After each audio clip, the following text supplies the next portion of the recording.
We welcome in NASCAR President Steve Phelps, and you've always had decision-making positions within the sport, but in September 2018 took over as president.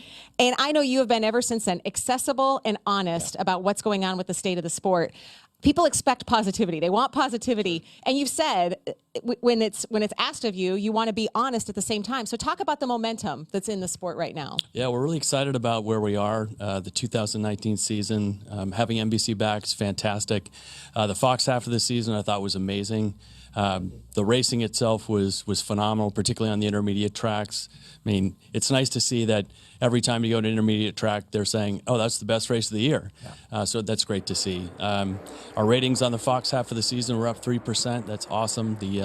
Looking at the attendance trends, they're coming back and they're healthy. So we've had a fantastic first half of the season. So, Steve, I was reading some of your comments yesterday, the transcript from some things you did with reporters in the media center. And so I guess my question is, the fans are loving the racing. Some of the drivers are, but they seem to be adapting to it even more. It's providing great racing, and yet we're looking ahead to getting a new car in 2021. Why? Well, it's a good question. So I think the reasons why you go to a new car would be, well, it's going to continue to make your racing better and better, and that's what we believe this car does. It also takes costs out of the system for our owners. We need healthy teams out there. We need stakeholders in this sport that are healthy, and we have an eye towards that with the ownership. But in my opinion, the real winner here is the fans, right? Because the car itself is going to have more relevance. It'll look more like the showroom car. We're excited about what that can mean, both from a racing standpoint, but then a styling standpoint. And then the opportunity, I think, moving forward in maybe 22 or 23 to have a new engine type in there, which is going to be real exciting as well. You made a comment not long ago. Krista talks about you being an open book. Basically, you made a comment that you felt like we had alienated some of our older fans. Is the new car, is the schedule changing, is some of the realignment that we're doing an effort to bring those fans back into the fold? Yeah, no question. I think what we've seen is a lot of what we would call lapsed fans come back to the sport.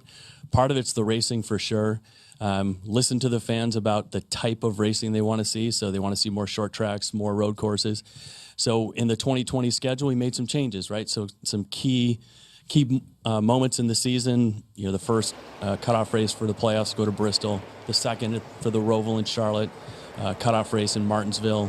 The third cutoff race, and then a short track race for our championship in Phoenix. So trying to listen to what the fans had to say. The fans truly are what makes this sport go. So just trying to listen as much as we can. Yeah, so we know that we won't be here in July next year, a big change. But I think it's going to be great with this being the end of the regular season. But I want to go to the Phoenix. You talked about we'll be in Phoenix for the final race. Is that something that's going to continue to change and give other tracks the opportunity to host the championship race? Well, at this particular point, we're not really sure. So we'll announce our 2021 schedule around the 1st of April next year. I would say a lot of things are on the table. So do I think that we'll race exactly the same number of times at the same number of racetracks? We probably will not. Do I think we will have some significant schedule changes in 2021? I do. And a lot of that will have to do with getting input from our broadcast partners, getting input from our fans, our OEMs, our teams, our drivers. Everyone has a voice here. At the end of the day, we have to make the decision that we believe is right for this sport, but we want the input. Well, as always, we thank you for the honesty and coming up and spending some time with us. We would keep you here and let you stay, but I know you have kind of a job to do. So. That's great. It's great to be here with you guys. Thanks so much for having me. Come anytime, man. Yeah. Good job. Open Good job invitation. Leading everything. Thank you, man. Thank you, Steve. Hey, Motorsports fans, thanks for watching. Make sure you hit subscribe before you go for all the latest news and highlights across motorsports.